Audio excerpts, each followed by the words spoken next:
The final week of September brought the first splash of cold. We saw the leaves starting to turn, and another sure sign of fall, National Drive Electric Week. We're going to take a look at some of the events we were able to attend, as well as some of the comments and input from people along the way, and see a really good variety of other EVs. Friday night, September 24th, we kicked things off right with a small gathering in the courtyard of the St. Paul Church with the Electric Garden Party.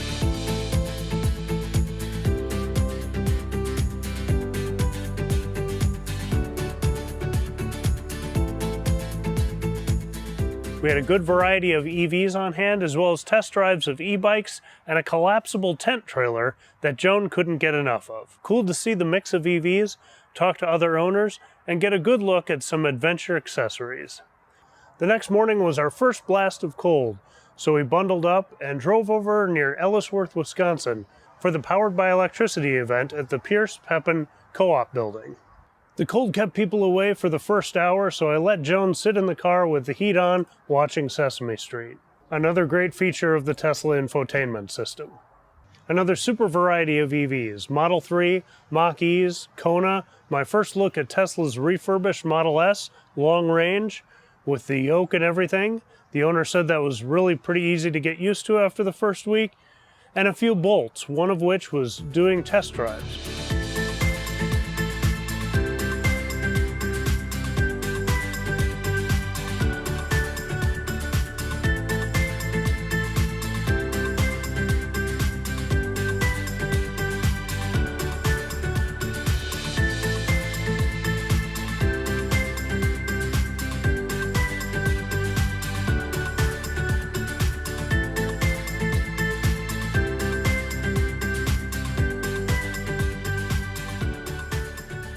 There were food trucks and other displays and games on the inside, as well as a bounce house outside in the back, which of course is where Joan wanted to spend all of her time. I had some good conversations, and Bill Genn, another EV owner next to us, had a great tabletop display showing different plugs and charging speeds. It was a really easy visual to help in answering questions.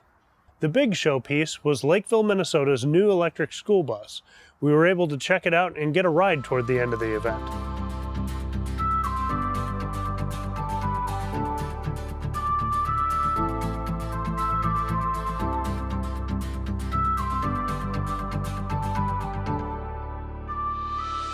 Lots of power, but quiet and smooth. A nice change. Even though she rides them all the time, Joan had a blast on our short trip.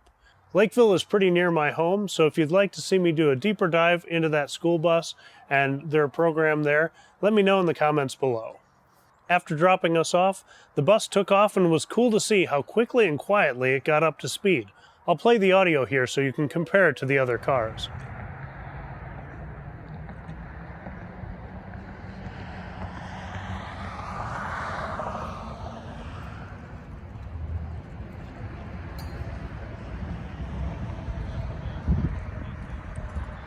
Another good event, but only moderate attendance, probably due to the cold.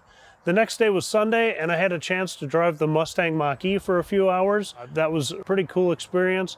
If you're curious about that, check out my last video and get all the details there. Through the week, there were even more events, one in Bemidji and one up in Roseau that I really wanted to be a part of.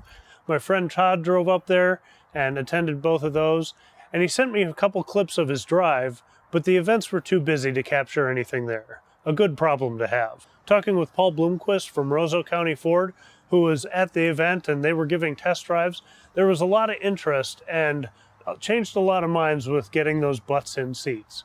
You had the event up in Roseau, and I just read an article this morning about that event. Sounds like it had great attendance and a lot of great interest. How did you feel like it went? Yeah, it was a fun event. Roughly 150 people showed up. A lot of Teslas and Chevys, and obviously the Mach-E, so people had an opportunity to test drive. They had an opportunity to speak with Yuka and a lot of other experts in the utility world that had booths set up, as well as some of my sales staff that were there answering questions and offering drives and rides. Did you find a lot of enthusiasm, skepticism? You know, how are people feeling in that area about EVs in general, or the Mach-E, or is everybody just looking forward to the Lightning? Great question. question. I had a lot of questions on the Lightning. We had from skeptics all the way up to enthusiasts. But one thing I did not that I wasn't surprised because of Minnesota Nice, and we're wonderful people up here in northern Minnesota, there weren't the angry kind of anti-EV people there. There's in one example, and we all like to have a little fun up in the northern part of Minnesota, and my salesman was sitting down with some of his customers at our local Legion. A year ago, with the same crowd, these guys would have been bashing EVs. Mm-hmm. Today, one, they're admitting it's coming, and it's coming fast. Two, they're interested. So it's turning, and it's turning very quickly. So it was a wonderful crowd, a lot of excitement. There were skeptics there, people that were wondering about it. If you listen to that public radio article, one gentleman talked about it before, and he was a skeptic. And afterwards, after test driving, he said, wow. Yeah, that is so important and so great while you're kind of letting your Mach-E kind of run the gamut of the state is, we always say butts and seats is what changes people's minds. And it really does. Next year, I really hope to get up to that part of Minnesota to share in the fun. Thursday, my electric co-op hosted an Energy Trends Expo in Eagan, Minnesota. So Joan and I packed up again and went over to that. We spent a beautiful evening answering questions and showing off the Model Y, near a lot of other EVs and plug-in hybrids. Inside there were a lot of talks and displays about solar and energy usage. We were busy until dark, but it sounds like they had a good turnout inside. Interesting to hear a couple of the attendees lecturing the co-op employees about how they'll never be able to produce enough electricity when people switch to EVs. It was as if the co-op had never considered that before. EV adoption is happening fast, but the fleet isn't going to turn over overnight. They have time to prepare for it, and they've got their fingers on the pulse. We closed out the night with a Model X dance. Joan had a blast. Did you like that? Was that pretty cool? On Saturday, we rounded out the week with a trip to Duluth with the whole family. Frost River and Bent Paddle Brewing Company were hosting the Minnesota Power Drive Electric Car Show. We caravanned up with John from my Electrify America video. We met in Hinckley and caravanned up the rest of the way. We also met some friends from Duluth there. The kids played video games in the car. Joan played in the frunk and the trunk, as the adults talked, shopped, and checked out the variety of cars there. We were parked next to a Mustang Mach-E, but there were Bolts, Leafs, an ID4, other Teslas, and a Polestar 2, which I'm hoping to drive soon.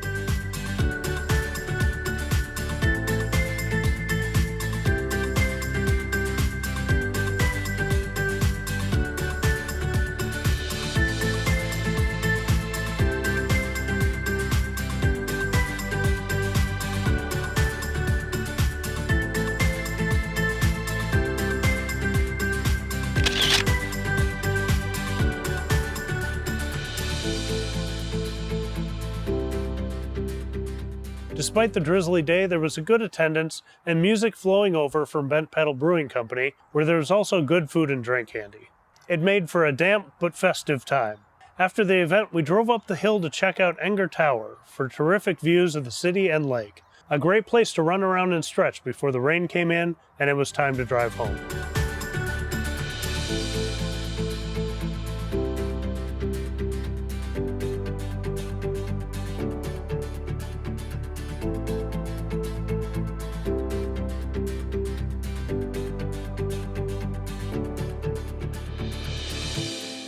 So a great week of events. Things weren't quite up to pre-COVID levels, but we're getting there. And I'm hoping next year we have a lot more events and a lot more car shows where we can talk EVs. If you're interested in electric vehicle events in your area, check out the Electric Auto Association or search for state or local EV groups or even brand-specific EV groups in your area. Although this was Drive Electric Week, events do happen year-round, so keep checking things out.